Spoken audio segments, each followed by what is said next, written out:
I stood in the shadows of the airport terminal, watching my parents clink champagne glasses in the first-class lounge. They didn't see me, just like they didn't see me 15 years ago when they left a 13-year-old girl alone in a freezing house with nothing but a frozen turkey and a goodbye text. Back then, my father had a $500,000 gambling debt, and my Uncle Robert had a proposition. They didn't just abandon me. They signed a contract that traded their daughter for a luxury lifestyle and a clean slate. To them, I was just a burden they successfully liquidated. But they forgot the most important rule of any transaction.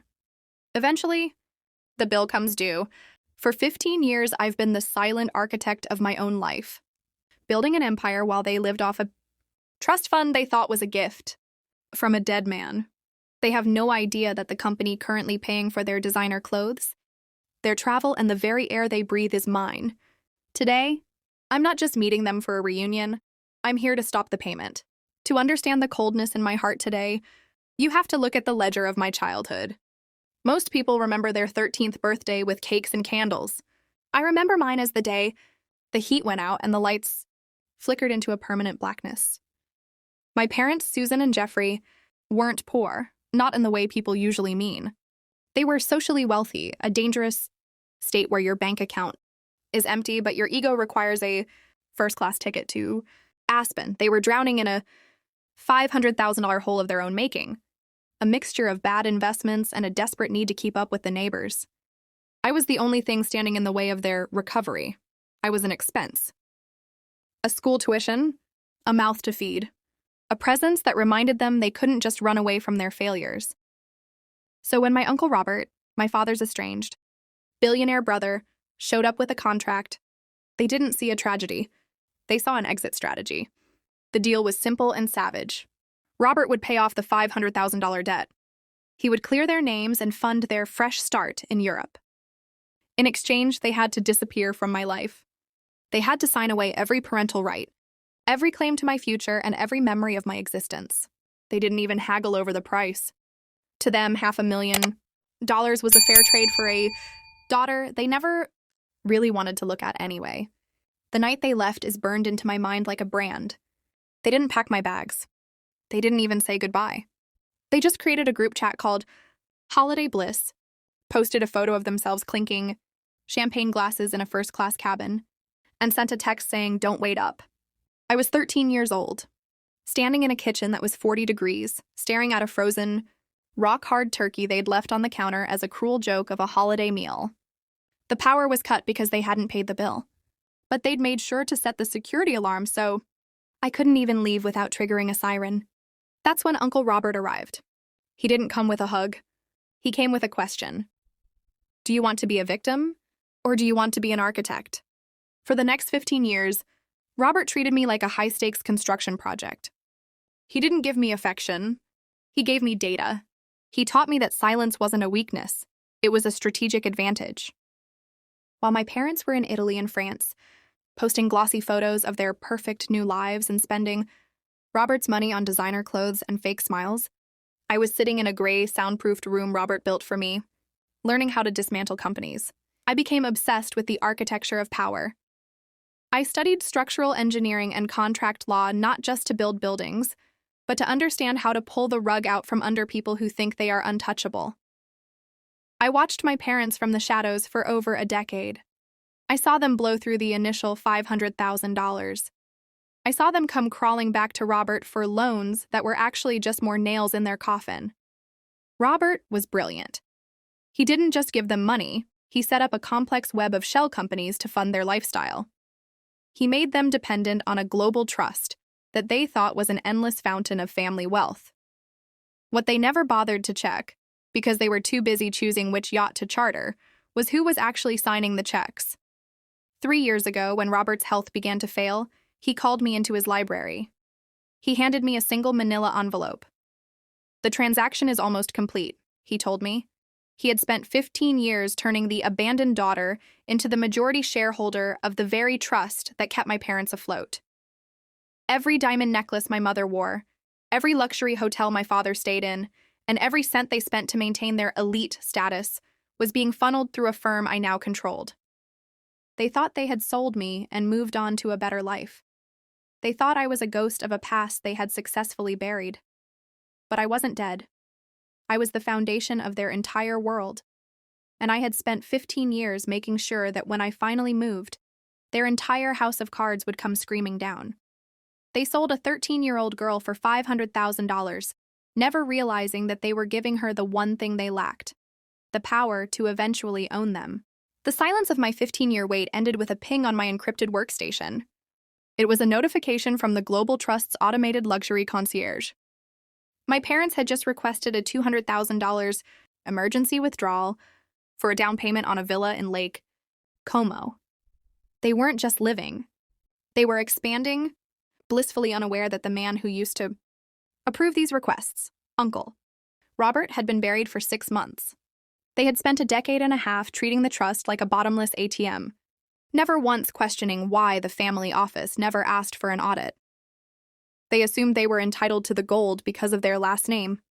They didn't realize that in the world of high finance, a name is just a label, but a signature is power. I watched the request sit in the pending queue. This was the trigger. I didn't deny it immediately. Instead, I sent an automated response through the trust's portal, inviting them to a mandatory shareholder review in New York to finalize the transfer. I knew my parents. The promise of $200,000 would bring them running faster than any plea for a family reunion ever could. When the day arrived, I chose a boardroom on the 64th floor of the Sterling Oak Tower. It was a room designed for psychological warfare. Glass walls, cold steel, and a view of the city that made everyone inside look like ants. I sat at the head of the table, my charcoal blazer sharp enough to cut, my hair pulled back in a way that left no room for softness. I wasn't Sophia, the shivering girl from the kitchen.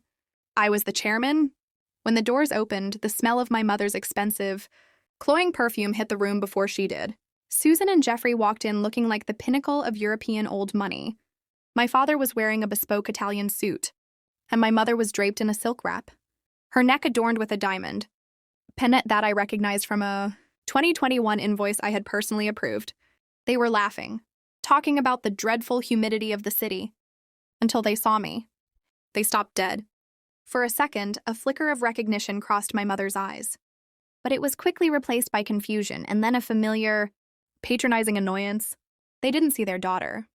They saw a young woman sitting in a seat of power they believed belonged to someone else. "Where is Robert's attorney?" Jeffrey demanded, not even bothering to offer a greeting. He threw his leather briefcase onto the mahogany table, a table I owned, and sat down without being invited. We were told this would be a quick sign-off. "We have a flight back to Milan at 7. "The attorney is occupied," I said, my voice steady and devoid of the tremors that used to haunt my speech. "When I was 13, I am the one overseeing the liquidation of the Global Trust assets." Susan squinted at me, her hand going to her throat. "Do I know you? You look remarkably like a girl we used to know." But she was less polished. "I'm Sophia," I said, leaning forward into the light. "The burden you sold for $500,000. I believe the exchange rate at the time was quite favorable for you." The room went ice cold. My father's face turned a mottled shade of purple, and my mother's glass of sparkling water rattled against the table. The silence stretched, heavy and suffocating. They looked at each other, then back at me, searching for a sign that I was joking. But I didn't smile. I hadn't smiled in 15 years. "Sophia?" my father finally whispered, his voice cracking. Then, the narcissism kicked in.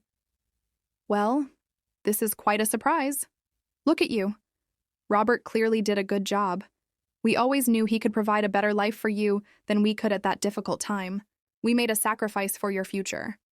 "You didn't make a sacrifice, Jeffrey," I replied, the ice in my voice cutting through his lie. "You made a transaction.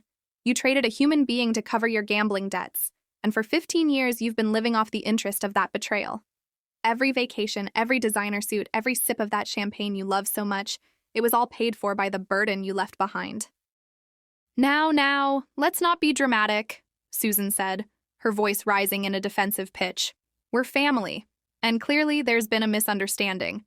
If you're running the trust now, then you understand that we need that Lake Como withdrawal approved today.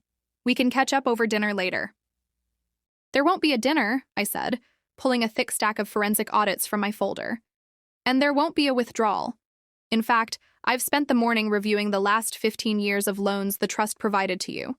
Since the original contract Robert signed with you stipulated that you waived all claims to the family estate in exchange for the initial payout, every cent you've taken since then is legally considered an unauthorized draw. I slid the documents across the table. You don't just owe the trust an explanation. You owe me $16 million.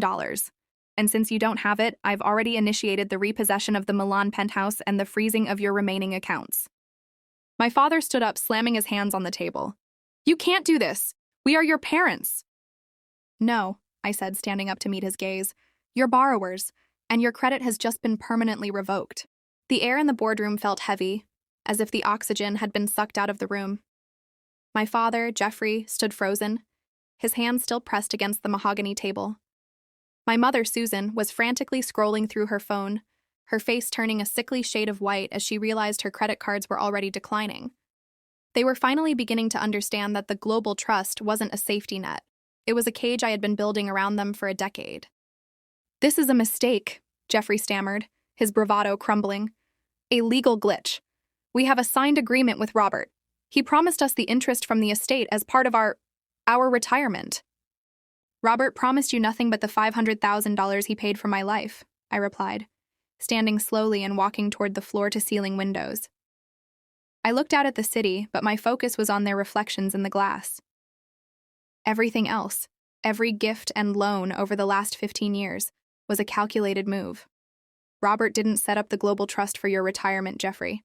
He set it up as a holding cell for your greed. I turned back to them, clicking a remote that turned the boardroom's main screen into a massive display of financial ledgers. You see, while you were busy buying art in Florence and leasing villas, you were signing documents provided by a company called Aegis Management. You thought Aegis was just a branch of the family office. In reality, Aegis is a subsidiary of my firm. Every time you signed for a bonus or an expense reimbursement, you were actually signing an admission of debt. What does that mean? Susan whispered, her voice trembling. It means, I said, my voice dropping to a cold, clinical tone, that you've spent 15 years essentially embezzling from a company that I own. Robert didn't just give you money, he let you steal it. He knew that one day, I would be the one to decide whether to prosecute. You would put your own parents in jail? Jeffrey asked, his eyes wide with terror. You put your own daughter in a frozen house with no food for a vacation, I countered. The law is much more objective than I am. According to the documents you signed, you've misappropriated over $16 million in corporate assets. That's a federal crime. But I'm not here to talk about jail. Yet. I'm here to talk about the secret play. I pulled up a final document on the screen. It was the original sales receipt for my life, the contract from 15 years ago. Robert added a morality clause to this agreement. If you ever attempted to contact me or benefit from my success after the initial payout, you would be liable to repay the original $500,000 with 15% compounded interest. By coming to this meeting today to demand more money from me, you've triggered that clause. But we didn't know it was you, Susan screamed. We thought we were meeting Robert's lawyer. Ignorance is not a legal defense, I said.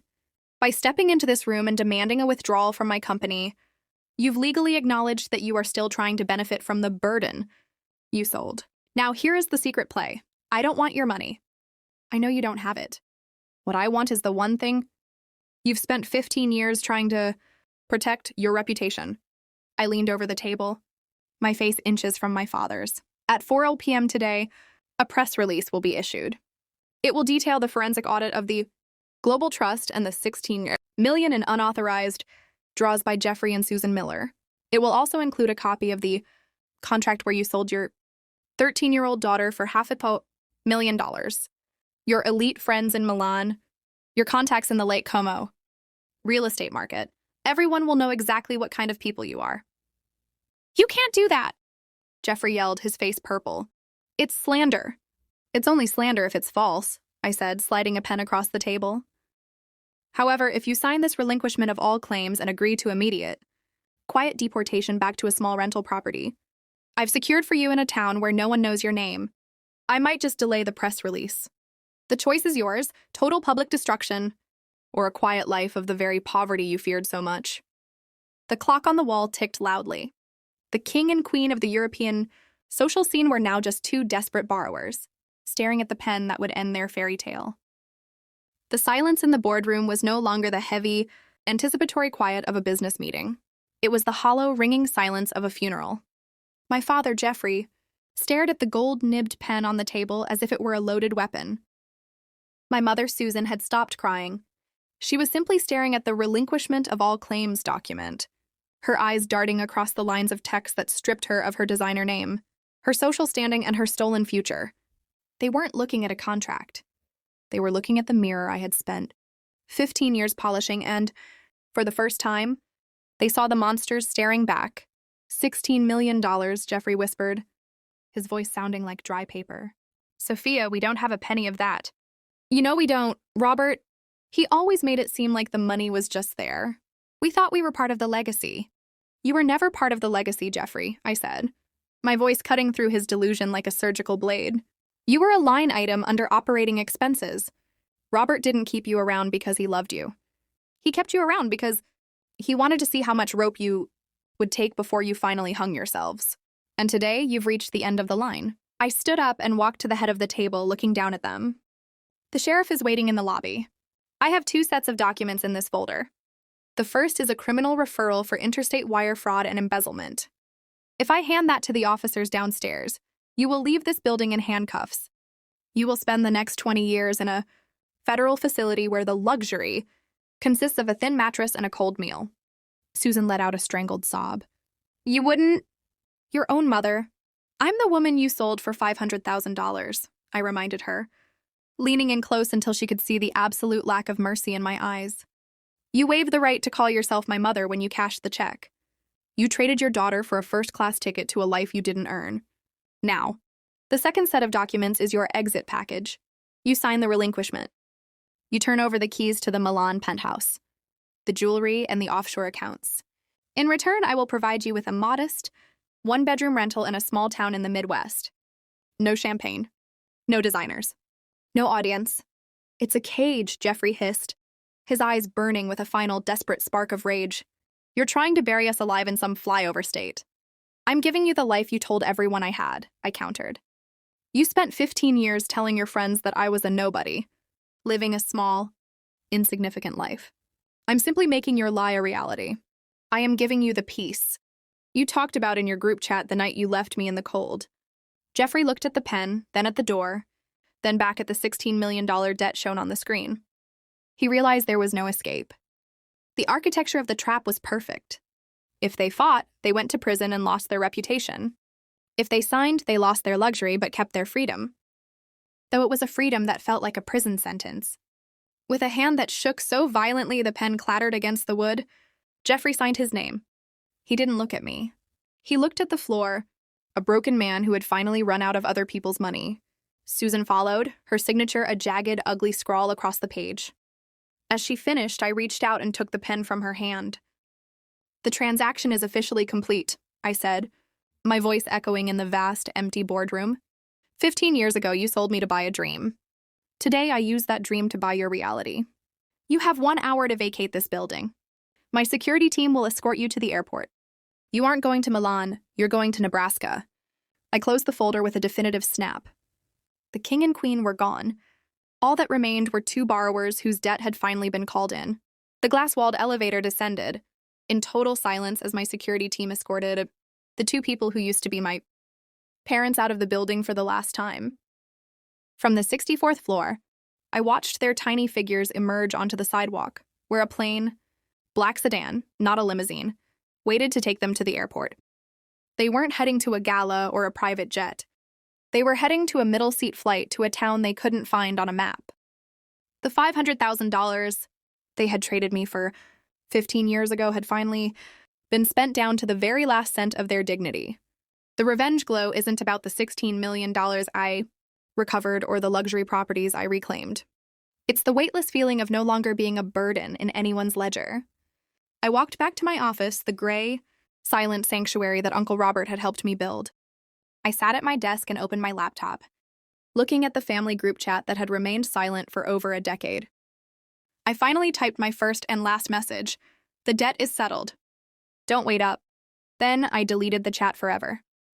I didn't destroy them because I was angry. I dismantled them because they were a structural flaw in my life. By removing them, I finally allowed the light to hit the foundation I had built for myself. I am no longer the girl in the frozen kitchen. I am the architect of a life that is private, powerful, and entirely my own.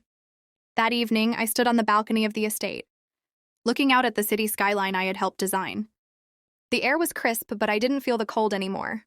For the first time in 15 years, the architecture of my world was perfect. The transaction was closed. The walls were strong, and for the first time, I wasn't just surviving, I was finally home.